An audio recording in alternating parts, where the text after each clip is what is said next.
Welcome to Intrinsic Motivation from a Homie's Perspective podcast, where we meet experts from all walks of life to learn their intrinsic motivation so that they can share it with the world. What do we have in store today? Stay tuned to find out more.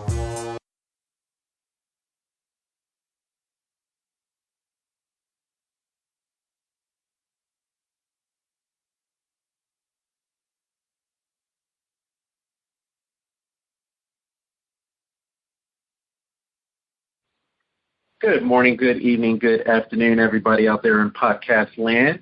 This is another episode of Intrinsic Motivation from a Homie's Perspective. This is Hamza. And I am David.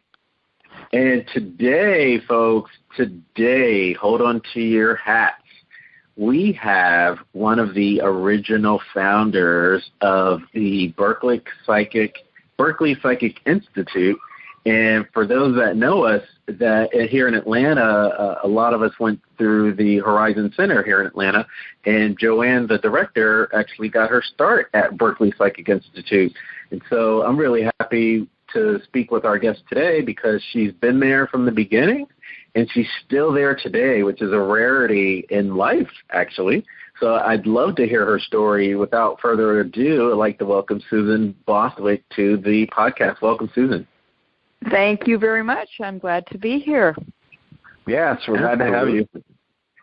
Yeah, it's a huge honor and pleasure. And I know David was part of the Psychic Institute out there. And like I mentioned before, I did the Horizon Center here.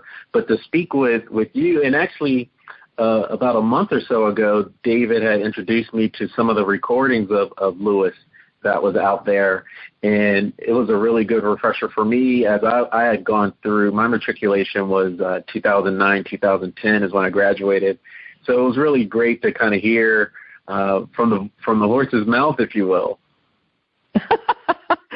Well, I appreciate that.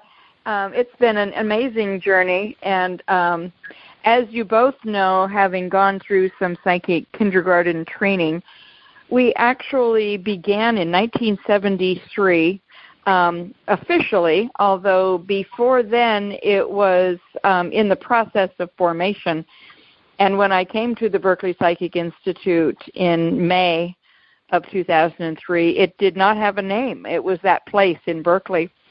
And it's kind of an interesting story. I was discovering my psychic awareness that year.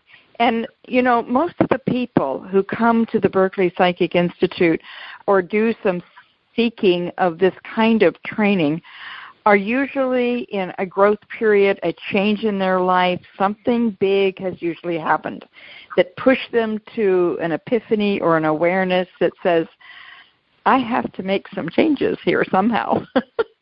And so that was happening to me as well. And so when I walked in the door, it was an amazing beginning of a lifelong journey. And I'm still on it, actually. I don't consider myself done by any means. And even though we teach, basically all we do is teach psychic tools, how to protect yourself, how to meditate, how to heal yourself. And we don't teach truth or love or any of that sort of thing. We just teach you a tool that enhances where you're going and what you're doing so that you can discover your own path and your own healing journey. And so that is what was really, what attracted me to the whole thing was nobody told me, hey, throw down your crutches and I will do it for you. It didn't happen that way, and I'm so happy because I do believe we have our own personal power and our ability to move energy individually and as a kind of global psychic community. I've just seen that over the years, that the psychic community has grown. Do you know there are several psychic horizons or Horizon Institute type of things with that name in the United States? Yeah, it's amazing. I kind of Google, oh my God, there's a bunch of them. There are, and when people say it, I go, well, are you in Colorado or New Mexico, or are you in San Francisco? And now I know about Atlanta. That's funny. That's really funny too, because some of the people we've had this podcast a little over a year now. So, we've been speaking with people all over the world actually now. But what was interesting here in the States was the fact that, and we had spoken with Mary Bell out in Colorado, and we were talking about, where we live or where we're from and where we wound up. And so it seems like, at least in the United States, there's these pockets where there's more of an openness to awareness and learning more about psychic awareness and tools and so on. I think so, yes. I've always been attracted to the far west, so to speak. But I think there are pockets of openness, and I'm always surprised when I find one of these, because I don't know where they all are. And I know that Lewis Bostwick, the founder of the Berkeley Psychic Institute, used to say, "Oh, I see somebody starting one in France. Well, that's my grandchild." And then someone else would start one. He goes, "Oh, that's my great-great-great-grandchild." And he called them his children and great-children because they would learn from a teacher of a teacher of a teacher of a teacher of the original Berkeley Psychic Institute in Berkeley, California. And it's interesting because we do get people who come to Berkeley because they're curious about Berkeley, but also because they want the original essence of the teachings, the kind of the basics, like you said, from the horse's mouth, so to speak. We haven't changed our curriculum in 45 years in terms of, once it was set down by Lewis, we pretty much keep it. And it's not easy to do, by the way, because we find our own teachers creating within that those documents. And so we're always correcting so that we get back to the basics. And I think that's why we call it psychic kindergarten. Let's keep it simple. Keep it simple and have fun. And, a lot of people know that one of the things that has always been challenged or maybe just sort of bantered around is the amusement level at the Berkeley Psychic Institute is usually fairly high. And it was created by Lewis as a way of increasing, the amusement level is really important in healing oneself and in growth, but the jokes were horrible. Oftentimes, like you'd be sitting in your chair and go, "What?" But it's not unusual for a psychic teacher to start off the class with a fairly ridiculous and very corny joke. And you either get a groan or a laugh, and she looks around or he looks around and goes, "Okay, who's not laughing? Oh, that person, I need to work on that one." Because if you can't laugh at a really dumb joke, you need to up that level, because, it's not just psychic or spiritual, it's also hormonal. And we all like our endorphins, our serotonin, and even the oxytocin levels of the body, because we get happier. And, as you both know, I'm sure, you grow faster and with a lot less effort when you're happier. So happy. One of Lewis's biggest things is people remember his laugh. Yes. Well, Susan, I want you to just talk a little bit about, what life was and who you were when you were still crazy and before you became psychic. Well, that's a great question. That concept, we used to do these lectures monthly called "You May Be Psychic, Not Crazy." And we did them for many years. And it was because most people who are seeing things, hearing things, and knowing things are labeled crazy by the psychiatrists and the psychology profession, and they get labeled schizophrenic, and then they get on psychotropic drugs, and it's very harmful. And what we have found is that people who suspect that they're intuitive, that their intuition is sort of beyond, they need help, because school systems diss you and put you in categories that don't validate your ability to see things, hear things, and know things. And those are upper chakra abilities. Your seeing is right there in your third eye. Your knowing is right above that, and your hearing things is right below it. So it's those intuitive abilities combined are powerful. And so what we're trying to do at the Berkeley Psychic Institute and in all of my teachings is allow people to have the ability, number one, validate it, and see how they can control it. You see, when someone thinks they're crazy, or society tells them they are, it's really because the ability that's functioning in their space is not grounded, it's not centered, and it's probably out of control. They just don't know what happened.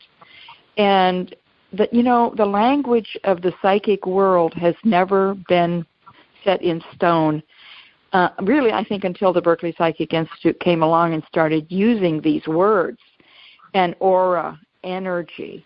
And these words started creeping into the media in, believe it or not, first in the sports world. And so we started noticing that some of the words we were using were now going into print and then being used on media broadcasts. And we were going, yeah, that's validating. Look at the aura of that. And someone will say it, but maybe not even realize they're speaking about clairvoyance. Yeah. You're seeing it, you're seeing a color, an energy of, and there's also, of course, clairsentience, which is feeling the energy.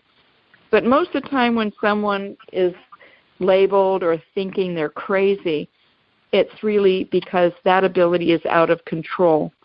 And one of the biggest ones is trance mediumship, the ability to channel another entity. And boy, that can really put you in a tailspin if you don't know what's going on. The psychiatrists love that one because, then you become schizophrenic in their world. Yeah. And we have the ability to help people control that, to help them learn tools to manage their own energy. And I can't manage anybody else's energy, barely my own. And I can't heal anybody else either. So I can teach people how to utilize these tools for their own highest good. And that's what's fun for me. I'm basically a born teacher. I like the sound of my own voice.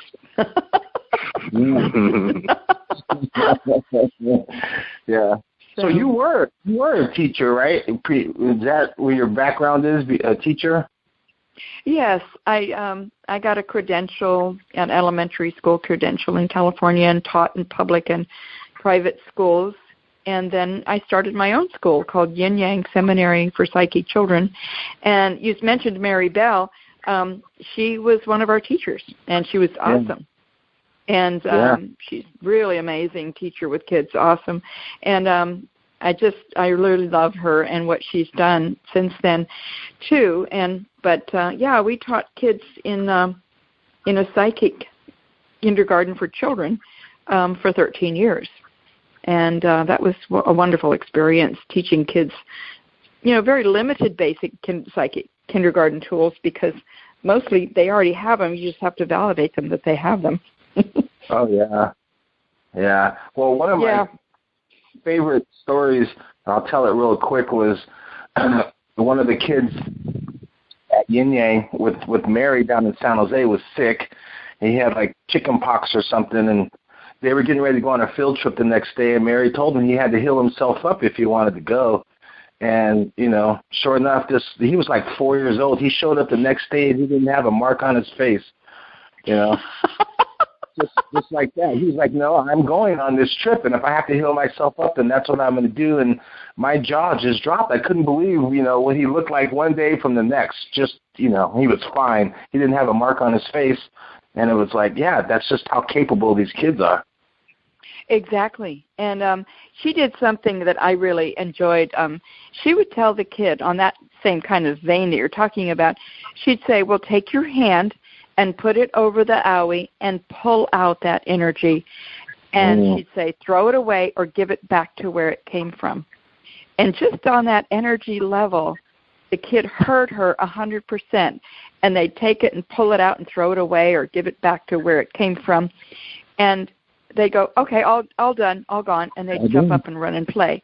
So she had magic, you know. She could teach kids that kind of awareness, but also certainty. You can heal yourself, you know, and she'd just say to the kid just like that, and I've used that ever since. Yeah.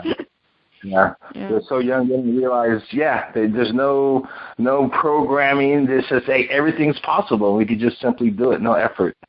Yes, no effort. I love that. Yeah. Exactly. Okay, so I have to ask, I want to know, tell me about the first time you walked through those doors at BPI and got your first reading or whatever that experience was, and what were the circumstances that led up to that? How did you find yourself down there? Well, that's a great story. I was getting a reading from a psychic. You'll love this part of the story too. From a psychic in Sacramento called Ann Armstrong, and I said to her that my girlfriend was coming down from Canada and would like a reading, and she said, "No, I'm booked. I can't do it. But you got to go to that place in Berkeley." And so I sent her there, and I had gone earlier, and so I went to that place in Berkeley, and but in order to get to that place in Berkeley, I had to make an appointment. So I I called, and I got this woman on the phone, and I said I heard a rumor that that I needed to have my reading in your place here when the man called Lewis is going to be there. And I got this really grouchy, unpleasant voice from this woman who said, "He's always there." I went, "Well, I understand there's some days he's not, and do you want a reading or not, lady?" And I went, "Whoa." Was that his mom? That turned out to be my future mother-in-law. So that was the time I first met her. But my reading was really incredible in that a trance medium was my center chair, and the lady who became the first pastor of the church was side chair, and it was her first reading, it turned out. And the lady who would become the meditation teacher was what's called the control. She manages the reading. So I had really special people in my first reading, and they told me, your problem is you're a healer. I went, what? What does that mean? I'm so sick. And I was dealing with chronic bladder and urinary tract infections chronically for 18 years.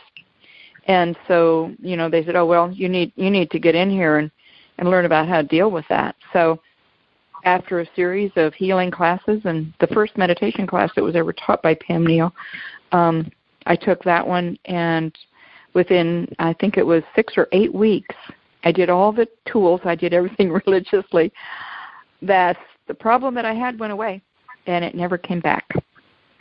I never had to take drugs again, I'll put it that way. I had symptoms once, but I never had to take the nasty drugs that I was taking for since I was 11 years old. So, yeah, it was pretty awesome. Really an awesome experience.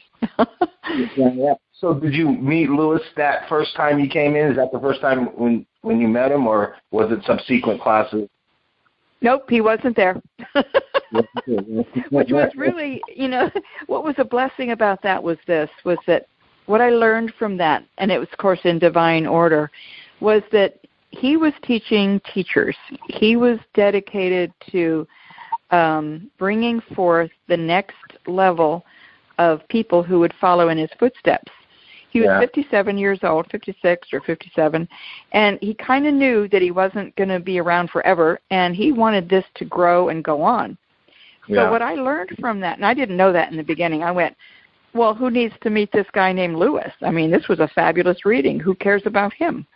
So I had no interest in meeting him because I was getting exactly what I wanted from these students. And I thought, if these are students, hey, this is great stuff. They told me things that certainly no one else would have known about my life and where I'd been and where I was going.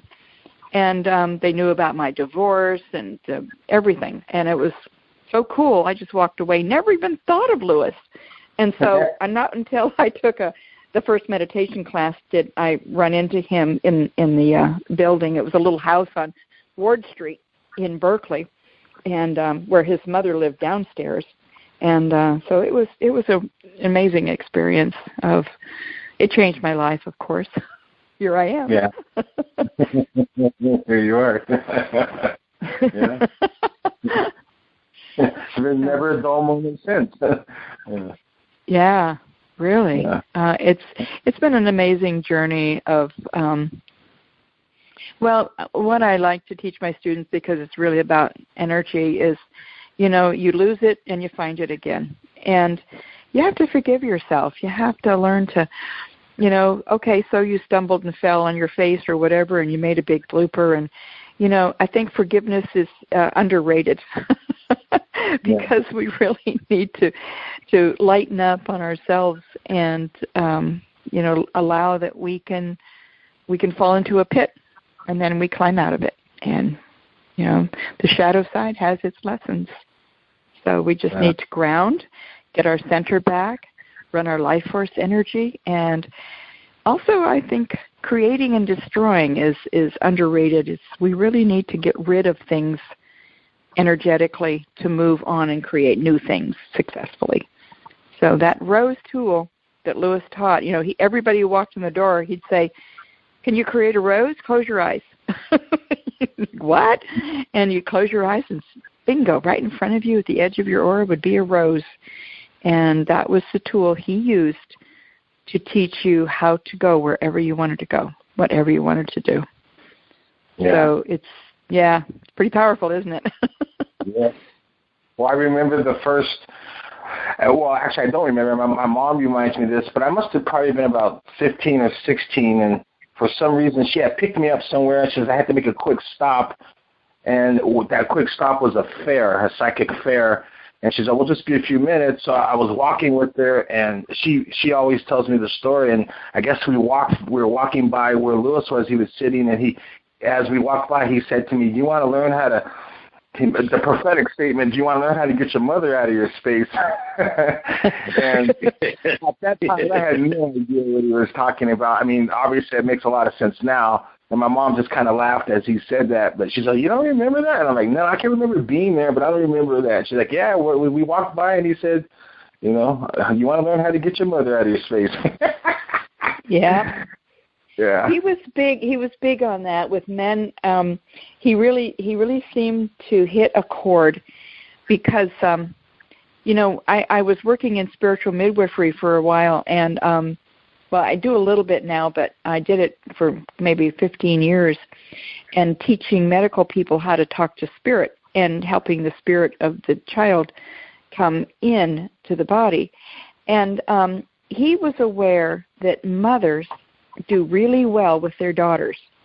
But the thing that he noticed and he talked about and taught was that we need to get the energy of our mothers out, especially if you're male, because a mother does not know how to nurture a boy. She only knows how to nurture a girl. Now, she might have past life information and all that, but basically her life experience on this planet, this lifetime, is being a girl and how a girl operates. And a girl is responsible, and a girl, has perfect pictures, and a girl has guilt. Men don't have these things. And so she's always pushing those values, if you will. And I think a boy has to find his way very, very differently and separate and learn how to cut that cord, or he's always trying to, in a sense, fight that.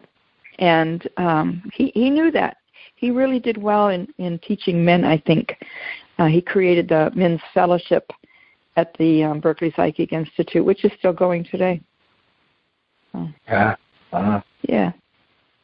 I was going to ask you about that because, in over time with this last generation, you have more single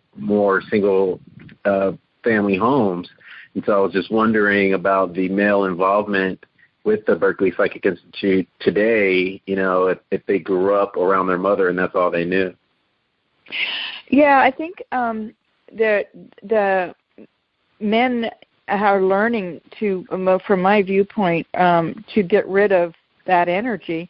And, it was a pretty strong male leadership in the Berkeley Psychic Institute for a good 20 years, and which was a good thing because I think that women are more easily attracted to this kind of spiritual work.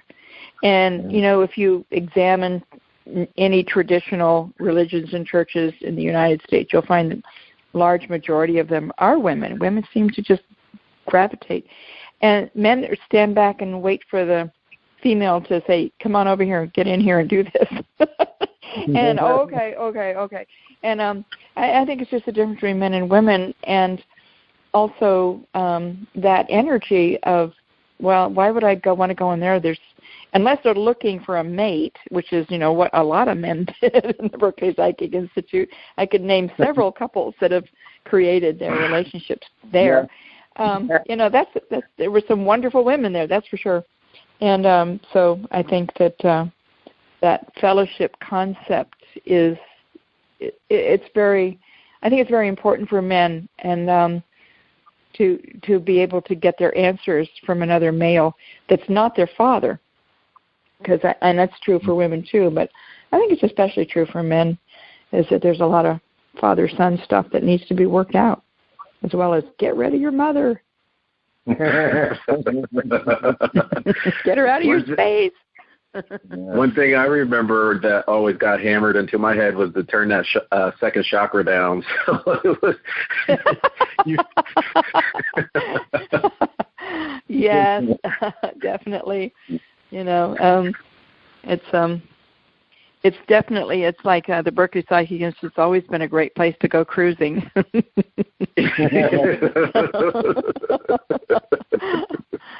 Yeah. If you're looking good time. Good times. Looking for the spiritual mate. They've got all these websites out there for doing that, and I think that's great. And but it's nice to walk in the door, and see somebody who's on a spiritual path, and you're looking for a spiritually centered person to be with in your relationship. It's pretty good stomping grounds.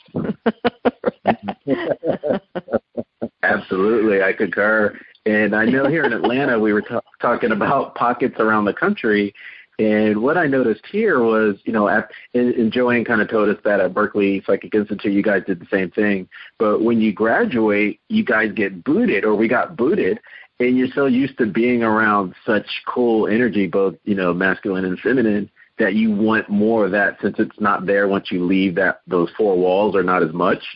And so it was a challenge to leave like that first 3 to 6 months, because you're so used to being in that energy for a year or so.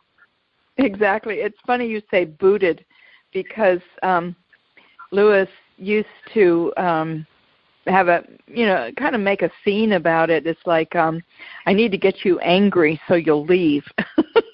So I need to get you angry at me so you'll shake your fist at me at the door and say, you didn't teach me everything you know, you so-and-so and so. So he used to say that a lot, is that I'm kicking you out of here. You need to go. And there, there's some truth to what you're saying, is that there's a community of people, and it's a very safe environment there.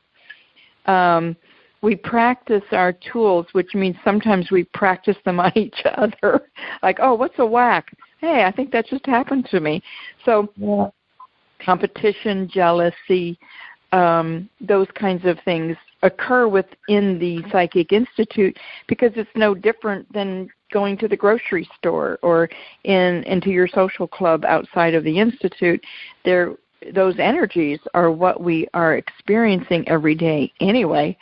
And so learning to have someone call you on your game right there in present time in front of God and everybody is pretty powerful and really kind of rocks your boat. And so it's a great space to experience that. But then the outside world is what he said was, you really need to get out there and just do it yourself. Create your own community, or learn to use those tools in your work world, your social world, your personal relationship world, and that's what we all had to do. It's just get out and do it. Yeah. And I think that the fact that each institute is still surviving, many of them are, is really a blessing, because graduates can go back and learn things. I know at the Berkeley Psychic Institute in Berkeley, every now and then they have a retread class, a review class for graduates to come in and just hang in that same energy and get pumped up again with where they're going and what they're doing. And I think it's important to touch base. You need a touchstone, and I think that's what the BPI has created, as a touchstone. Well, yeah. So I have a question about comparing times or time frames. So when we look at the beginning in 1973, as an outsider, I'm still thinking, Vietnam War is going on. There's a lot of uncertainty. There's a lot of free expression that people are learning about, free thought, if you will. And in 2018, you kind of hear some of that same sentiment where there's a lot of uncertainty. There is a free thought movement. There are more people that are interested in spirituality and psychic awareness. Do you think that the more things change, the more they stay the same? Or what are you seeing from the beginnings of Berkeley Psychic Institute versus today? That's a good question, because we were spoiled in 1973 in that we were the only game in town. And we, in some ways, I don't think BPI was prepared for the grand expansion of these tools all over the world. I get phone calls from all over the world from people who are either graduates or they got a class from a graduate. And so it's, in a sense, it's thinned out because there's so much information out there on the similar level. People need it. But the uncertainty question is really interesting because, in the 70s, we lost the gold standard, all kinds of alien things occurred that were hidden and are now being brought out. And those are two things I think about: the economics and the kind of security levels, or the feeling of security. We ignored those things somewhat in the 70s. And I think now there's a lot of awareness. I don't know what other people are looking at, but I see that there's a lot of awareness that is a huge change coming. We were in the 60s and 70s, we were looking at, quote, the age of Aquarius, that things are really going to flip. And I think in a way they have. And we're now at that cusp of the energy shifting and changing. There's a huge consciousness out there that says, if we meditate together, if we do this, and it doesn't really have to be at the same time and same place like some of the global meditation consciousness levels are doing, it just has to be. And so I think there are many more people that are aware that they can change the energy on the planet through spiritual work, through the tools here for sure work, but just a consciousness level of, it doesn't have to be a cataclysmic revolution that is terrible. It can be a little different. And also, I think there's a little bit more awareness that we do have off-planet helpers. There's a lot of angelic help out there. And I'm not sure that awareness was very high in the 70s as it is today. At least I hope, I like to think so. Certainly in the circles that I'm looking at, there's more gravitation gravitating to the concept that the good guys, or the white hats, so to speak, are on top of things, and we're going to see some very positive change on the planet. I see it. I see a war. I definitely see a spiritual war going on that is more obvious than it's ever been before. And I think the war was going, but now it's escalated, and I think it's coming to a crescendo. And when I look at the angelic help that's out there, the positive alien help that's out there, as well as all the people on the planet, I see some good things happening. I know we're going to see some disasters because we're seeing some exploding energies of destruction, but we need to stay the course, and I believe we will. Yeah. Cool. What was I going to ask you? There's so much I would like to ask. I was going to ask you actually about, I know you've done a lot of pilgrimages all over the world, and I was just going to ask you about one of your maybe favorite pilgrimages, and maybe talk a little bit about that and the experience. Oh, wow. It's been a while. I haven't done a pilgrimage for a few years. I think 2013 was my last one. I'm trying to remember. It's been, I think, I'm very attracted to Greece all the time. Greece and Turkey, actually, and the sacred sites there. And I believe it's probably more my own past lives that I'm recapturing some of the information and the data energetically from my own past lives that were pretty big there than anything else. So I think they're very special energies. Egypt, certainly. That whole Mediterranean area I find so fascinating. And been to Jerusalem and many some of the Greek islands as well, but also China and Tibet. It's hard to say which one, because each time we go on a spiritual pilgrimage, the object is to get closer in touch with the reality of the energy we left there. In other words, you touch a stone or a monument, you pull your energy out of it and bring it back into present time. And the whole idea, of course, of a past life is to look at, why am I operating off of this information now? What is it teaching me? And so when I've traveled to these places, of course I take people with me to work the energy together, because it's a team where two or more are gathered. There I am. It's powerful. Peru, South America, even Guatemala, just some amazing, Bali. Oh my goodness.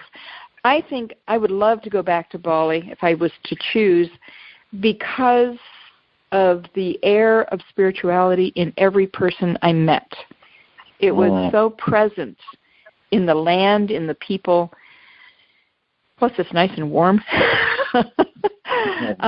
It's there's a lot to explore on that level as far as cultures go. It's very eye-opening and literally third eye-opening and spiritually enlightening to understand another culture on the ground rather than in a book or a movie or a video or Discovery Channel. It's like you're there, say hello to the people, they say hello to you, and you can meditate there and work the energy by calling back what was before, or maybe even just saying hello to what's coming in the future for you.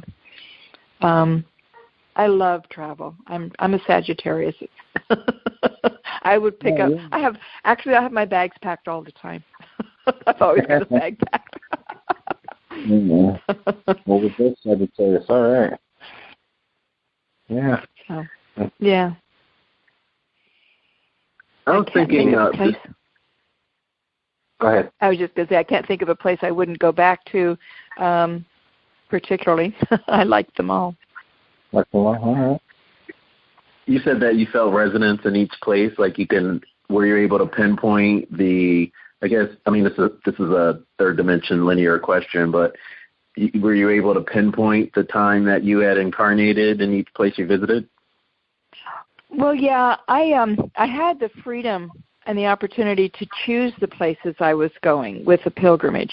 So I chose places that meant something to me. And they are all pretty much very historical, whether it's England or, Dendera in Egypt. I could touch the wall and I knew where I was and what I was doing there and who I was and what happened to me. And I could go to the positive and then release the negative.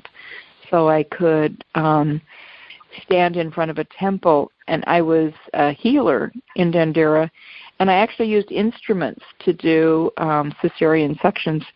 And that was, I cried all day for that one. It was really hard to release that energy.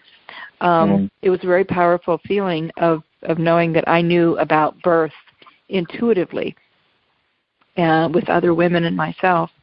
And so I could pull my energy back and see what I had done there, X thousand years ago. Yeah, I do sense that. And I think everybody does who goes with me, because I show them how to go to that place and pull the energy out and reset their own energy in present time. Plus, we have a big party. It's a lot of fun. We play a lot as well. There's nothing like a foreign marketplace, I'll tell you. That was actually my second part of that question, because usually when you travel with those folks, you've actually incarnated with them at that time, at that place that you traveled. So I wanted to know if you guys were able to uncover that, or if you were able to uncover other relationships you've had with Lewis in those locations.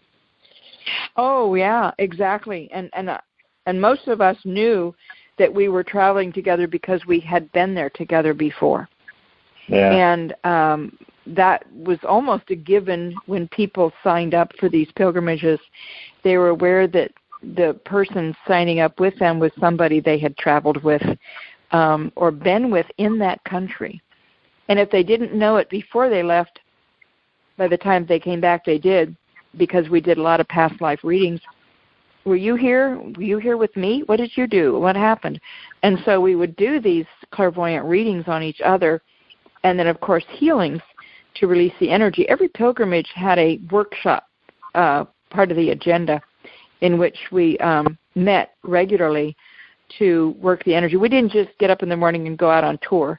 We met as a group, as a community, to see where we were at, what energies had we hit, what did we want to recover or uncover or heal. So those workshop spaces are a very important part of the journey of, it's a spiritual journey. It's definitely a pilgrimage. It's not just shopping and going to museums. Yeah. Very spiritual place. Yeah. So that actually leads to the third part of that question, in that, typically we think of the past lives and from a linear standpoint. Were you able, or did you guys play around with future possibilities and where you may be 100 years or 1,000 years from now? That's really interesting. We didn't do that very much. Some people saw that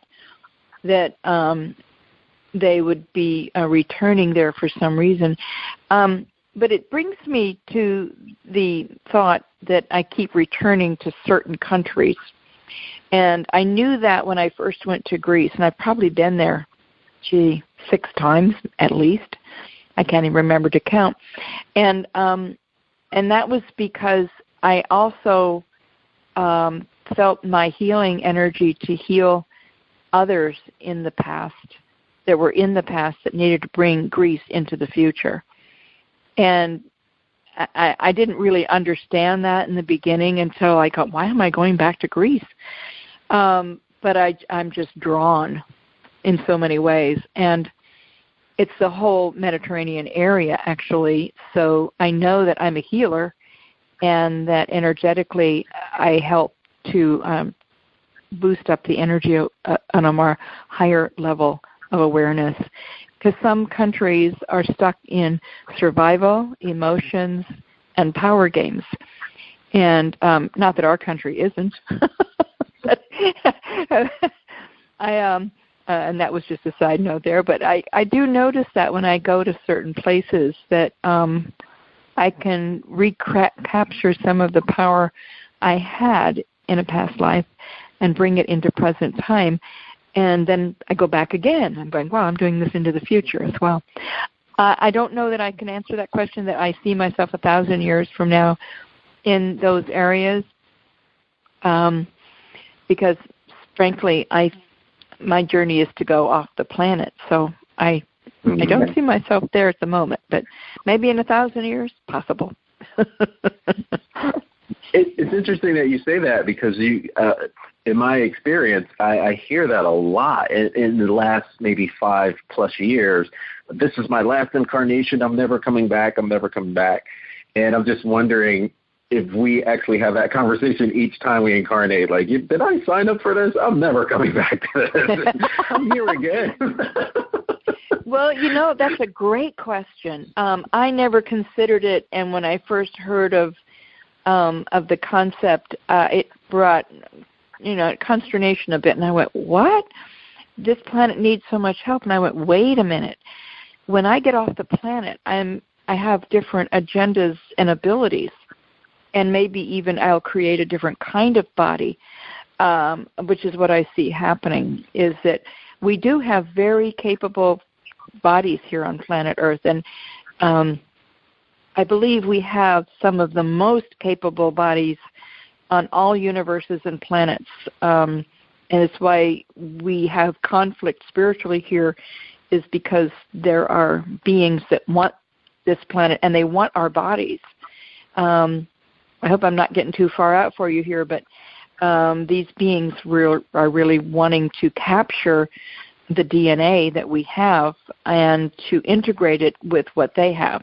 Now, that's against the prime directive. If you're a Star Trekkie, you don't interfere, but it's already happened on this planet. So what is the thing called the pure human race? I just see myself being more effective if I can get off the planet and be a revolutionary, if you will, to help the planet evolve. I think I will be more effective rather than reincarnate here on the planet. So that's kind of my plan. Now you know the secret's out. Secret's out. Uh-oh. You're the first one out. Well, I wanted to... Go ahead, David. No, go ahead. I was going to ask you, just to kind of turn the page a little bit, about the Divine Healing Center. I was looking at your site earlier, and I wanted to know, is that a separate arm from Berkeley Psychic Institute, or what's the intention behind the Divine Healing Center? We created it in order to continue the work of trance medium healing and to be able to offer different kinds of spiritual healing to people. And so that is basically the plan. Was in 2007 is when we created the Divine Healing Center as a mission of the Church of Divine Man. And the Berkeley Psychic Institute is also a mission. In other words, each one of the institutes, there's one in Sacramento, California, Santa Rosa, and Berkeley. And each one is a mission. And so we also have other missions too. But these are, this one is a healing mission. In other words, we do a tremendous amount of trance medium training. I train people how to channel a being correctly so they're not crazy and they can live a decent life and they can have a job and a relationship and feed themselves well and pay their rent and their bills. Surprisingly, many really full-blown trance mediums, I'll put it that way, have real difficulty living on planet Earth. And they're the ones that end up in insane asylums, institutions, and they get psychotropic drugs. So if you want to avoid that, we can possibly help you because these are very talented people that know how to bring angelic beings through. Unfortunately, they can bring others too, but we teach them how to choose rather than be chosen. And it's really all about tools. How do you do it? What are the spiritual mechanics? So we're here to heal people. And in our training of trance mediums, we do a lot of healing packages, healing events for the public, showing people the different spiritual technologies we use besides just trance mediumship. And it's a lot of fun. Yeah. So we've been doing this, adding spiritual technologies. We have a violet ray machine, which emits energies to change the auric field and the chakras up to a higher level. We have a pulse electromagnetic field machine, which is developed by NASA for astronauts because they were losing bone marrow and bone density in going out in space. So they developed a way to ground that energy with this little machine. So we have one of those. And it's very exciting, showing people how they can make these kinds of changes themselves with help. So that's what we do. I'll never forget my first time at Horizon, where there was she's globally known, she's a trans medium, and when she left, Joanne said, "Did you see that?" And I was like, wow. I mean, she didn't have the tools, and so she was not grounded. Her energy was all over the place. And I can just imagine, I mean, I see a lot of trans mediums on YouTube where that they don't have those basic tools, so it seems like they're not grounded. I'm just wondering what your outreach is to reach a lot of people that would need your assistance.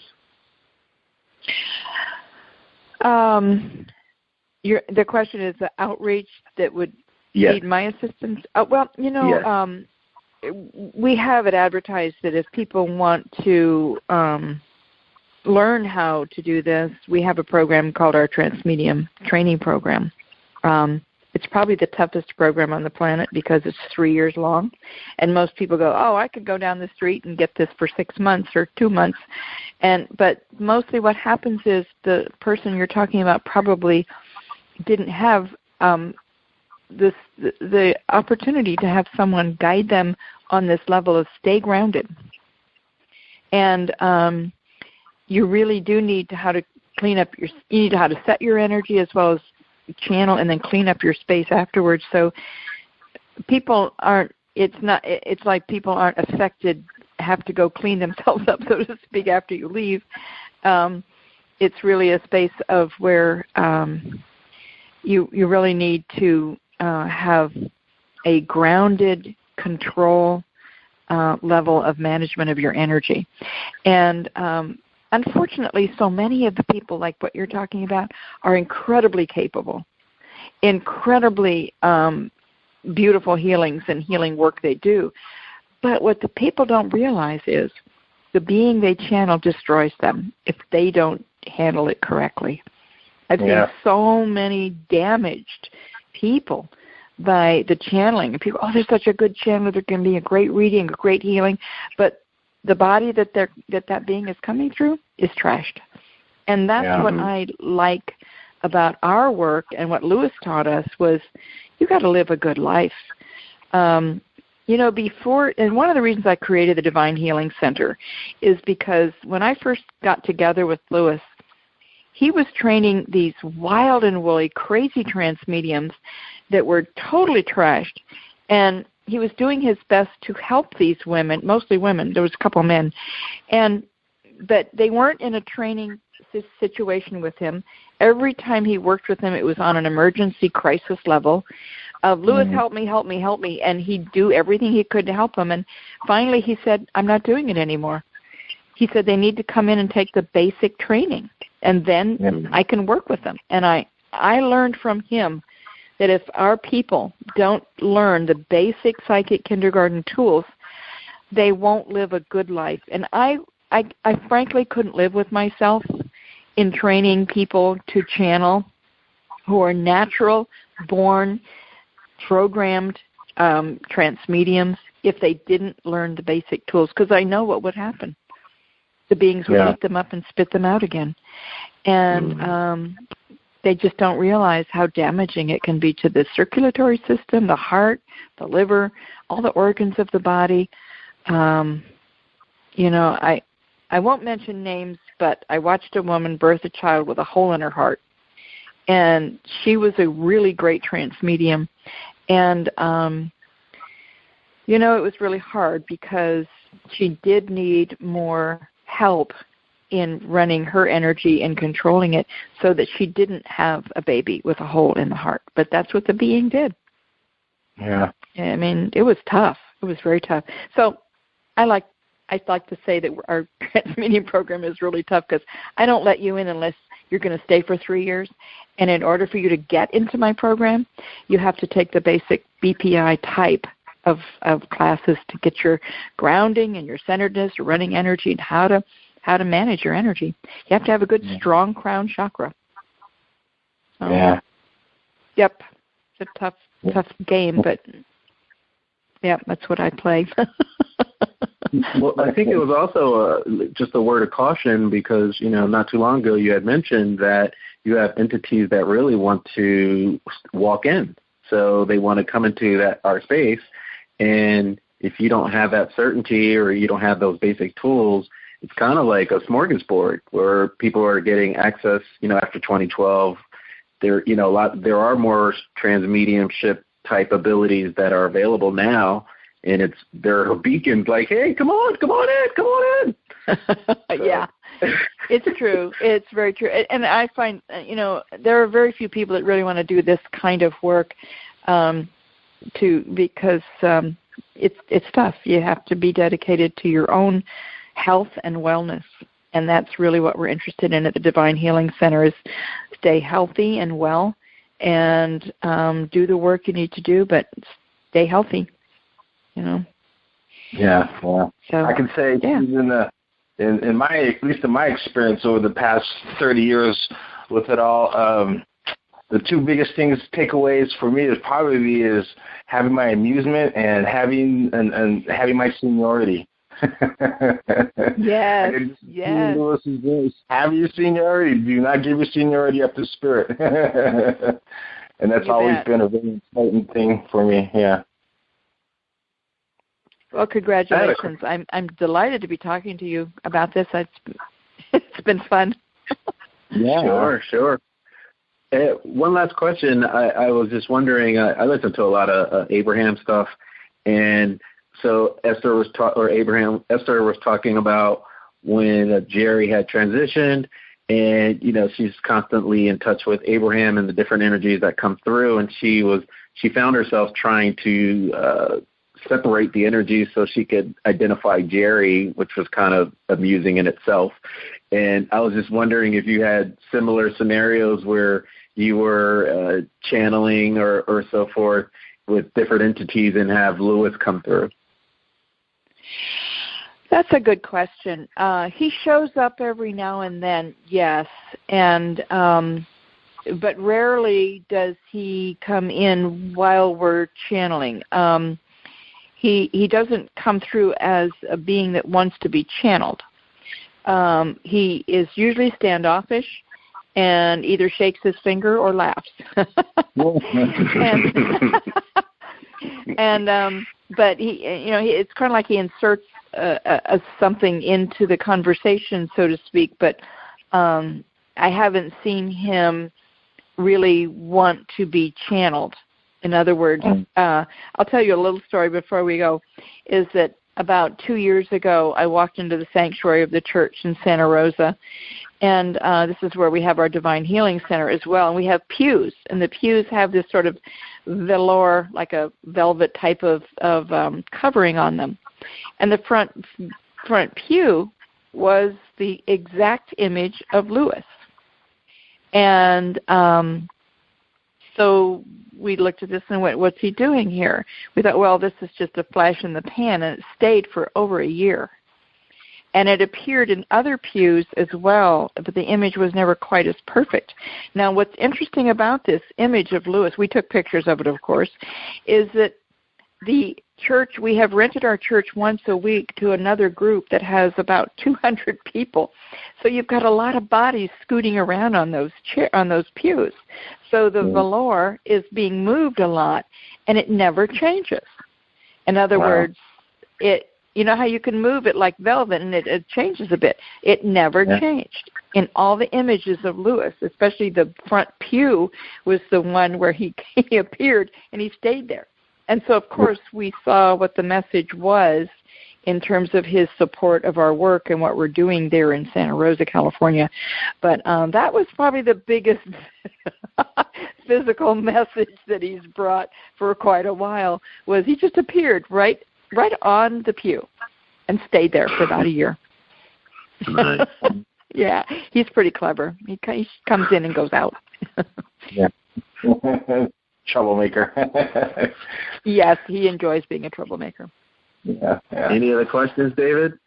Well, I'll just say this. You can correct me if I'm wrong, Susan, but I just imagine, one of the mock-ups Lewis had was for what we see going on today is for him to, starting the teachings and then everyone going out kind of like seeds and just spreading it. And I think you see that. I think practically every state in this country has someone maybe doing something, and you see, obviously, schools and whatnot around the world. Exactly, that was his mock-up, and I remember in the early days he said, okay, well, he'd have the trance mediums sit in line, and he'd ask the question, how many psychics do I have to train? And I remember the reading. It was very early in the early 73. He said, or in the middle of 73, 100. He said, 100, wow, okay. And he had about 20 clairvoyant students and graduates at that time. And he said, okay, so he got to 100, and then he got another reading because he thought he was done. So it was like, and then he got out a map, and the being that he was being channeled said, get out a map. And he got a map, a world map, and all of a sudden all these dots appeared all over the place. I thought he was going to faint, but he stayed the course. And And so that's what's really happened, is that we foresaw the future, that these graduates would go out and start their own thing, and then their graduates and their graduates and their graduates, and that's why he called them his great-grandchildren, because it happened that way, and it's still happening. I'm actually mentoring people that have their own institute that are graduates of graduates, and I enjoy doing that. It's one of my favorite things to do. So. Yeah, tremendous. Yeah. So, Susan, if you'd love to leave your contact information so people can get in touch with you, if you could let us know about any upcoming classes people should know about as well, that would be great. The best place is actually the divinehealingcenter.org website. That's where most of my information is, or it's on the Berkeley Psychic Institute website. It's usually in both places, so we have a web person that posts everything. My personal reading space and professional training space is kept up to date very well on the Divine Healing Center website. So it's divinehealingcenter.org. Fantastic. And you have just been in tune to another episode of Intrinsic Motivation from a Homie's Perspective. This is Hamza. And I am David. And I'll say, Susan, if you ever find yourself out in this neck of the woods, let us know. You come in and we'll take you to dinner. Thank you. I'd love to come to Atlanta. Yeah. And I'll definitely reach out to you as well, because I'm thinking of doing David will do a Intrinsic Motivation field trip and go out and meet Susan out there. Yeah. Wonderful. Well, I'll take you to dinner too. Well, there you go. Wonderful. There you go. It was a pleasure, Susan. Let's stay in touch. Thank you very much. You have a great day. God bless you. And your thank you. Thank you. Bye. Okay. Bye-bye. Thanks again for checking out another episode of Intrinsic Motivation from a Homie's Perspective podcast.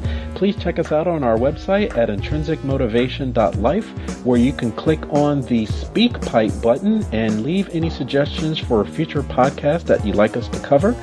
Also, check us out on our social media sites. We have a YouTube channel, Facebook page, iTunes podcast, in addition to Stitcher and Google Play, all under Intrinsic Motivation from a Homie's Perspective. Check you out next time. Have a great day.